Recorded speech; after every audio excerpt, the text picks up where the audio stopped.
Well, I had a feeling when I saw the teaser for the next update that this week is going to be a Jewel week. And it's happening a lot sooner than I expected. Let's see. I see a lot of things in this Discord. Creature profile images. We can see... I can just click on this right now and see the creatures. Bam! There they are. Diablosaur? Okay. So I wanted to guess. I should have, before I clicked that, I should have guessed what the color was. I was thinking it was going to be pink or purple. Nope, it's just, diamond, platinum color. Okay. Anyway, Diabloceratops looking mighty fine. Then we have Stegurus, which is... I have no opinions on it because I have no idea what this thing is. I mean, I know what it is, but I don't... It's not like, oh hey, I'm excited to see you in the game. And then... Oh no! Oh no, no, no, no, no! He looks awful. I'm not gonna lie. What is it? Because, like, Bumpy already came into the game and she looked squished. And this profile looks terrible. Yeah, this is the, like, I'm not this kind of guy who, like, hates on the model. There's, like, very few models in this game that I actually full-on hate. Cintamoth is, like, the only one where I say I do not like it at all. This model, because I'm a huge Toro fan, does not do him justice. So yes, looking at this, I was wrong. That teaser was referencing this update with the Omegas. There are no other new creatures. I was just being dumb. But I wasn't really being dumb that time because they did say that it was because I knew this was going to be the 3.0 update and that teaser didn't say anything about 3.0, so I just put 2 and 2 together. So, yeah. And this is all the information that we've been reading in the data mines since Omegas were teased. Although there is some extra information here. With our latest 3.0 update, creatures are officially entering your world. Read on for more information. Okay, let's see. All Omega creatures are based on real-life dinosaur discoveries. Well, I was gonna say Toro's not technically a real... because he's technically a character, a fictional character. But Carnotaurus is real, so yeah, I guess that this new type of dinosaurs, these new type of dinosaurs will fall within the unique and apex rarities once leveled up to their full potential. Though I am glad to see that, well, for now, they're saying that Omegas are for real animals, not hybrids, because, well, I'm trying to think of... Well, it's really hard to think of examples because their rules just don't make sense anymore. Before, Apexes were just supposed to be fictional alpha dinosaurs. And then they just got, messed with. I honestly prefer this Omega thing to Ceratosaurus and Dracovenator right now because... Well, okay, so Styracosaurus, I get it. It being a unique is because it's Styracosaurus Lux. It has a glowy frill, so it makes sense to make it a unique, because that bioluminescent gene makes it extra special. But Ceratosaurus, that just does not fit in with the uniques at all. The only reason he and almost said the wrong one there. Dracovenator are in the unique is because they wanted to include a unique that you cannot fuse and just an event exclusive unique, just to, for money's purposes. This Omega stuff, though, is a lot better. And I'm going to read on to hope that I don't have to eat those words. The Omega release introduces a new way of leveling up your team. Rather than a creature remaining fixed in one rarity, these new creatures will scale their abilities over time as they are evolved with coins and DNA, which again, I really like. Toro can be your Fuecoco. Once an Omega is unlocked in the lab at level 1, its health stats and abilities will be equivalent to a common creature at the same level. As the creature levels up, it can then be upgraded to the next equivalent rarity with impacts to its health and abilities, stats, and special attacks.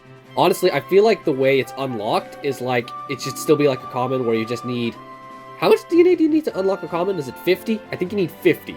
You get 50 DNA to unlock the common, and then it'll be treated like a common. It only has 2 abilities, and it has, like, pretty weak stats. Oh, once it reaches level 6, which is when you unlock rares, it'll gain a new ability. Then Epics, I'm not sure anything will change there. It'll just probably maybe swap an ability or something, just as it grows. Then once it gets Legendaries, it gets its 4th ability. And then Unique, it just gets its reactive ability. Ooh, yeah, that sounds really cool. I like the idea of, like, if I was a talented thumbnail artist and had a lot of time, I would make the thumbnail starting out with a baby Toro, and then a middle-aged Toro, and then a full-grown Toro. How and where can I find Omega creatures? Omegas will appear in-game much like any other creature. Omegas can be discovered through the map, weekly events, PvP battles, and more. These creatures are available at all player levels. So these things can be available to a level 1, so I assume they're not rare, right? How do I level up an Omega creature? And how does it gain more abilities? All Omega creatures will begin at level 1, once unlocked in the lab. Just like other creatures. Well, just like common creatures, which is again saying that it needs 50 to level it up. Players will need to collect enough creature DNA and use coins to evolve it, just like normal. As the creature reaches level 6, players will be able to upgrade to the next equivalent rarity. Hey, I was right! Upgrade opportunities will be available every 5 levels, similar to the starting levels of the fixed rarities. With every upgrade, Omegas will have the opportunity to unlock new abilities. Up to 2 new abilities will be available per upgrade. The new abilities are visible even when still locked, and you can preview them to see their description. It will cost additional DNA to unlock the ability. Ooh. That's why it has to be as rare as a common, right? Because I'm just going to be dreading it if they introduce this new starter dinosaur that's going to be with you throughout your whole journey, and it's as rare as an Apex, because that just won't sound right. Sorry if I keep repeating that fact. I'm just really nervous about the fact that I'm once again getting excited about a new feature, and then it could very easily, like every other feature so far, come crashing down and just crush my spirits again. Because Jua's done it in the past, they can do it again. So I'm really, really hanging on to hope here that this is the update that doesn't make me feel sad mad again. How will Omega creatures behave in battle events? Since Omegas do not have a fixed rarity, they can be... Okay, we've read this already.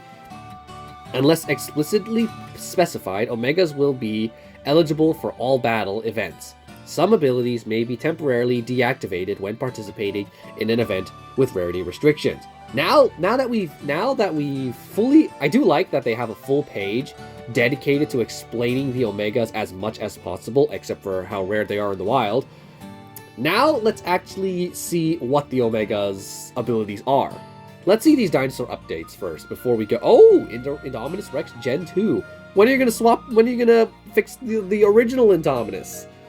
Indominus Rex Gen 2 now has Swap and Cloak added. That's a very scary thing to think of. Armor-piercing Rampage becomes Fierce Rampage, which I like the sound of. That's very good. Definite Strike becomes Group Definite Strike. Ooh. Ooh. This dude. Watch out for the Black Indominus. He's a menace. Does that mean they also buffed the regular Indom? No. Oh. My disappointment is immeasurable and my day is now ruined. Uh-oh. Is that a Rexy nerf I see here? Did they make it so the boost happens after the roar? That could change things. That could change everything about Rexy and really push her down a league. Now let's see the new abilities. I'm going to look at these before I look at the dinosaur, so I know what the ability does when I'm looking at the dinosaur. Protective Advance. This is probably for the Stigurus. Honestly, you could go to any of them because they are... Yeah, never mind. Are they all wild cards? I think... No. They said that the Diabloceratops was a Resilient. Okay, so first of all, Priority. Target fastest opponent and attack times 1. And then Self, increase shields by 50% and armor by 15%. Okay, so like an instant shielded armor increase. Embolden. Priority. Team and Self. Cleanse, increase speed, damage, armor, critical chance, and shield by 25%. That's a lot. And also heal 25% of max HP. What was the point of changing healing to based on your attack stat if every other new ability is not even gonna bother using that tactic, and then they just reintroduce the percentage-based heals, and some of those percentage-based heals, like the one on Sintomoth, are just horrible. Like, they're so bad. Sintomoth is like one of the worst creatures. Stunning impact vulnerabilities. It's exactly what it sounds like. What's this? Oh, it's a 100% chance to stun though, and it's a weird attack number because why not? Swap in Cloak and Group Definite Strike. Okay, well, let me just see what Swap in Cloak. 75% chance to dodge. Hold on, I gotta sneeze. Okay, I don't think it's worded correctly because it says automatic swap, but I don't think any of this is correct. They did not need to add that. They just needed, heck, that's just okay, this is a bad profile. It does not tell you it doesn't tell you what this ability is. You just needed the eye icon. This tells me it's a resilient swap in buff strike. So yeah, bad profiles. Again, they are just doing such a horrible job over there. Group Definite Strike is exactly what it sounds like. Leading Charge. This has to be for Diabloceratops. Target highest speed. Attack for weird number. Target team and self. Increase speed, damage, and shield for 25%. For 2 turns. Instant Crush. Ooh, I like the sound of this ability. Target all opponents. Vulnerable for 2 attacks. So, is that like right off the bat? First, the first one, they're vulnerable first. Then reduce speed for 2 turns. Again, there's no need for 4 attacks. Attack times 2, deal a rampage, basically. Bypass, cloak, and dodge. Thankfully, it is a balanced ability because it looks like the vulnerable first is intended. Because it has a delay of 1 and a cooldown of 3. So once you use this ability, you're probably not going to use it again until you swap out. Survival Instinct. While it's secure, its HP is over like a certain amount, ability is disabled. But when it's threatened, it basically gets armor. Is this like a counter?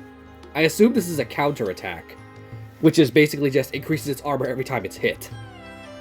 Decelerating Cleanse. Target self cleanse. Target lowest HP. Attack for 1.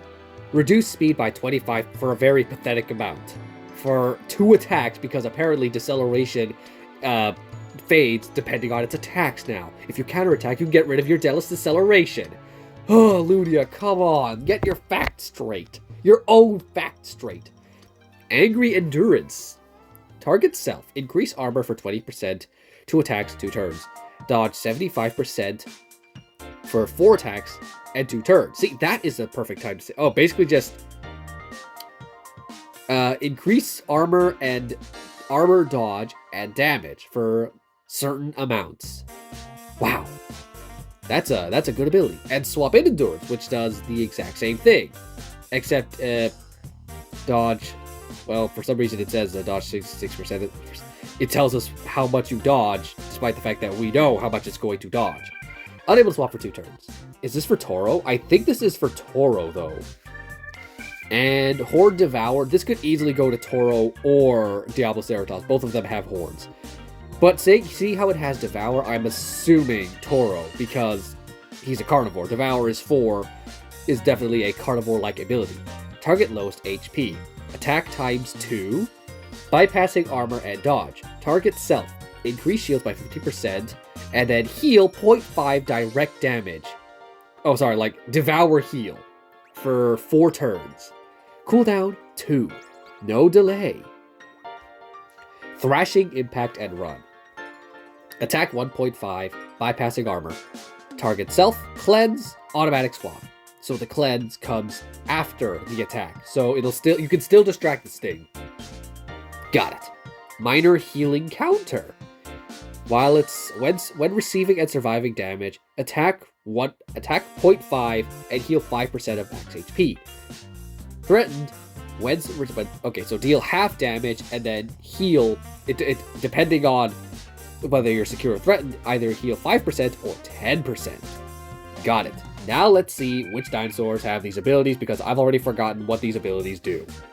Though I cannot get over how ugly that just profile just does not do Toro justice at all, because Toro has such, like, he is basically the Fallen Kingdom Carnotaurus with a added scar. That is literally all you had to do. You could have just taken your previous Carnotaur model, which looks perfect, and given that a scar, and you would have had Toro. What was the purpose of making an entirely new Carnotaur model? There was no purpose in it. Absolutely no reason. I also like how this. Okay, now I'm gonna speak a positive here. They do refer to Toro with they/them pronouns because the fandom refers to Toro as a boy, but Toro could very easily be a girl because Toro was made in the park, and all dinosaurs in the park are female. So Toro could very well be a girl for all we know. But we've never really confirmed if it was male or female, even though it's very likely Toro is female, but the fandom prefers to call him a boy. Just because, I don't know, it just seems right to call him Toro. It just feels right. I probably just started a whole argument in the comments about what Toro's gender is, because the fandom of Jurassic just love arguing about just solidifying whose gender. There are people out there who still believe Charlie and Echo are boys, despite the fact that Blue has only sisters, no brothers. And I'm still unsure what the Atrociraptor genders are. Decelerating Cleanse is a basic attack. Okay, pretty OP for a common though.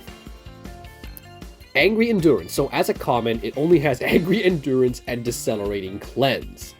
So it's like you just boost your damage, your armor, and your evasive, and then you just go for like a Decelerating Cleanse. Then you have Horn Devour unlocked when it becomes... Sorry, I had a burp coming on. Unlocks when it becomes a rare. I do like how they specify that. Very nice. Which means these are the abilities that it is born with, and this is an ability you can unlock additionally once it gets to level 6. Then you have Swap in Endurance, which is unlocked at when it becomes an epic. Like I said, gets a swap in ability. Nice! Thrashing Impact and Run is also unlocked at level. Then why not leave it there? Is that right? Do they mean... Oh, sorry. They forgot to add a 1. This is meant to say level 16, once it reaches legendary status. Minor Healing Counter is unlocked when it becomes a unique, which is honestly, I just love the idea of a creature that starts out as a common and just grows to become a unique. I still really love that idea. That's kind of what I want. Honestly, that's kind of what Disney Heroes is actually. You can start out with such a basic hero, and then over time you can unlock, like Vanellope is a basic hero, but you have the choice to keep her along with you throughout the rest of the journey. Like Sully was with me from the beginning, but eventually I abandoned him. Vanellope, still my strongest character. And then she got a buff, so now she's even stronger! This distinctive ankylosaur, first discovered in Chile, I assume that's... I'm sorry, I am not a very geographical guy, is remarkable both for its small size and the flat shape of the osteoderms on its tail. And just watch as it's going to be as big as an ankylosaurus, because Lord help this game if they give anything that isn't bumpy or beta a size difference. I assume it's going to have the exact same animation as the ankylosaurs, all the other ankylosaurs, unless they go the extra mile and make a unique animation, opening the future possibility for stuff like Minnie and any other small round boy ankylosaurs. Now, Protective Advance. So it can just, right off the bat, this is a common, and it already has a very OP ability. Yeah, I can see why you would want Omegas to be... Now, okay, it's slightly more justified why an Omega would be a little more rare than a common if its abilities are this OP even at, like, level 1. So, and then it has Dispersed Fierce Impact? Oh, that's right, you're a wild card, jack of all trades. Toro's also wild card, and you actually do have wild card ability. You have Cunning, you have the Dodge, you have the Deceleration, and you have the Fierce aspect. So yes, Toro is a true wild card, and Stegurus so far has Resilient and Fierce, and there's the Distraction. But Distracting Counter is not a good ability, so You're sort of a wild card, you just don't have a very good distraction. Oh, but there's swap and nullification. Huh. Okay, interestingly, when this thing becomes a rare, it still doesn't have its third ability, which I find kind of funny. You would think that it would at least get emboldened when it's level 6, but no. It gets it gets a pretty worthless counter and a worthless nullification. It doesn't become usable as it only gains its next 2 abilities when it becomes a unique. So, interestingly, Stegurus is only going to be good when you max it out. It's not going to be too good for rare and epic tournaments if it only has, unless this has been worded wrong, and Bolden is supposed to come before Distracting Counter. Because if I look here, well, I'm just looking here. Yeah, as it doesn't gain its final ability until level 16. Okay. Toro makes sense. Stegurus doesn't really make sense. Diabloceratops, will you make sense? Named for the dual spikes emerging from the top of its crest, Diabloceratops means devil-horned face. This ceratopsid is closely related to the Nazuto Ceratops. I first found out about Diabloceratops while watching Dino Dana for just seeing what it's all about. And, that's about it. It's been growing on me ever since. Resilient Stunner. Watch how it has, a goring ability somehow. Resilient Strike and Greater Stunning Impact. That is a common. That is a very basic moveset. Okay, good start. Then it gains Swap in Stunning... Oh dear, here we go again. Swap in Stunning Strike once it becomes level 6. So it still only has 2 abilities. Leading Charge. Oh, here we go. Now it gains 3 abilities. Now, this one's a little more structured. Leading Charge has that. Okay, that's the one where it's impact and then speed increase and shield. Speed increase is fine because it's okay, then it has at level 16 it gains a counterattack which increases its armor when it's threatened, and then it has Instant Crush, which is the big ol' group vulnerable then rampage deceleration attack. Okay, Diabloceratops is truly resilient. Its moves are good. It's got good moves. I'm honestly excited for all of these guys. I cannot wait to this makes me kind of makes me want to just play a game where I play as a fresh newbie and I just get to unlock these guys and they just get to come with me on the journey. I wouldn't mind if they just refurbished, if they made some Omega, if they ever revamped the opening of the game and made it so you have 3 Omega. You have 3 Omegas to choose from. A Fierce, a Resilient, and a... What's the last one? Cunning. And then that'll be your choice of starter, like Charmander, Bulbasaur, and Squirtle. That sort of thing.